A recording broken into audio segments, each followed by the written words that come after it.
grande o importante que pueda pasar en su casa. Nada que sea grande o importante pueda atravesar nunca una doble fila de petunias. Por eso usted vive sola con su canario y está empezando a detestarlo.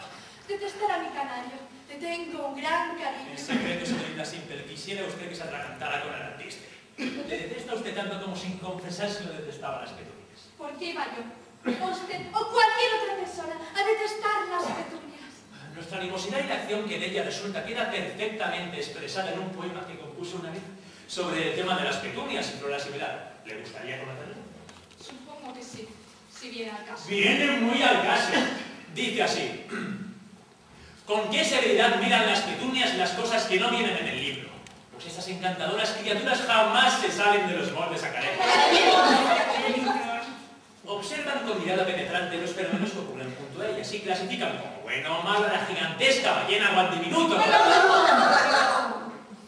Contemplan con profundo desdén todo lo masculino o ordinario. Enrojecen hasta sus tiernas raíces cuando pasan los hombres con las botas de trabajo. Todo el lenguaje sincero les choca y se estremecen al oír cantar al canto. Dicen, eso sí, que la diversión buena y honesta es permisible para todos, pero encuentran que hasta la gallina ciega es un juego ruidoso. Y muy grosero.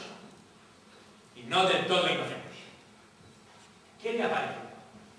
¡Injusto! ¡Totalmente injusto! ¿Para las ordenadas petunias?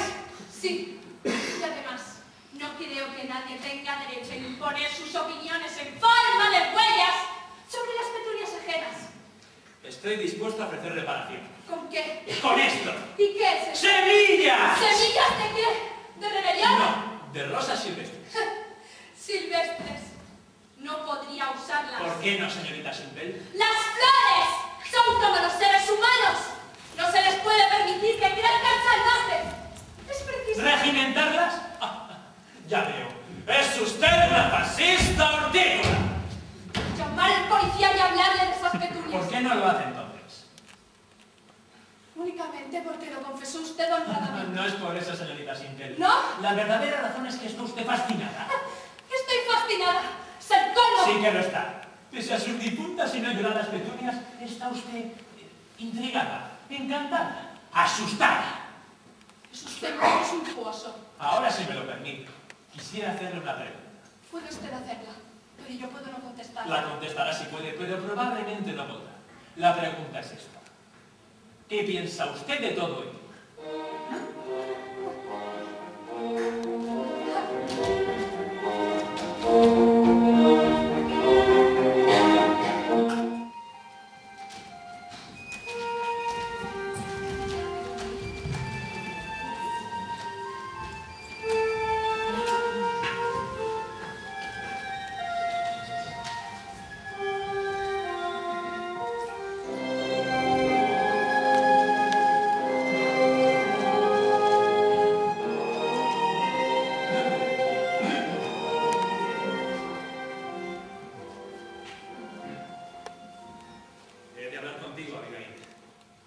¿Con qué intención vienes?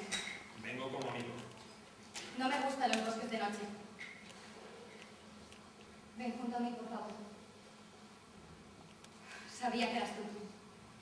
Cuando oí las piedrecitas contra la ventana, supe que eras tú incluso antes de abrir los ojos. Estaba convencida de que vendrías antes. He pensado hacerlo muchas veces. ¿Por qué no te dijiste? Ahora estoy muy sola en el mundo. ¿Sola?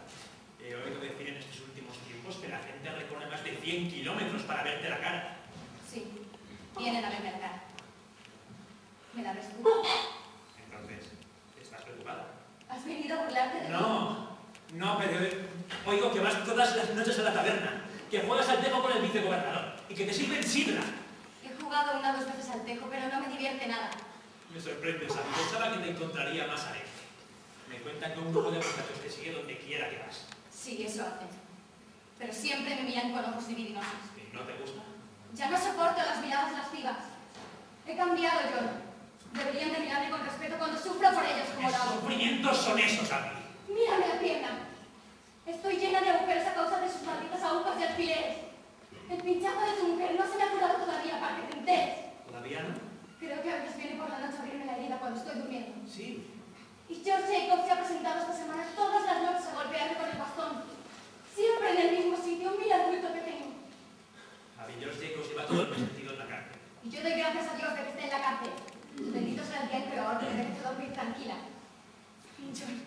El mundo está tan lleno de hipócritas. Rezan en la cárcel. Me cuentan que todos rezan en la cárcel. ¿No deberían rezar? ¿Y torturarme a mí en la cama mientras salen de su boca palabras sagradas? Va a hacer falta que venga Dios en verdad a limpiar este pueblo. Abby, estás decidida a condenar a más personas. Sí, digo. Si no me asesinan, puedes estar seguro de que lo haré. Hasta acabar con todos esos hipócritas. Entonces no hay nadie bueno. Sí. Hay una buena persona. Tú eres bueno. Yo. ¿Cómo es que yo soy bueno? Tú me enseñaste la bondad. Luego eres bueno. Me quemaste con un fuego que arrasó toda mi ignorancia. Fue fuego, John. Nos acostamos sobre fuego. Y desde aquella noche ninguna mujer se atreve a llamarme mala porque sé cómo responder. Antes lloraba por mis pecados y enrojecía de vergüenza cuando el viento me levantaba las patas. Cuando alguna vieja como Rebeca me llamaba disoluta. Pero luego llegaste tú y quemaste toda mi ignorancia. Los vi a todos tan desnudos como los árboles en diciembre, yendo a la iglesia como si fueran santos, corriendo a cuidar de los enfermos pero hipócritas en el fondo de su corazón. Dios me ha dado la fuerza para llamarlos mentirosos. Ha hecho que los hombres me escuchen y juro ante Dios que por amor a él entregan el mundo hasta dejarlo limpio.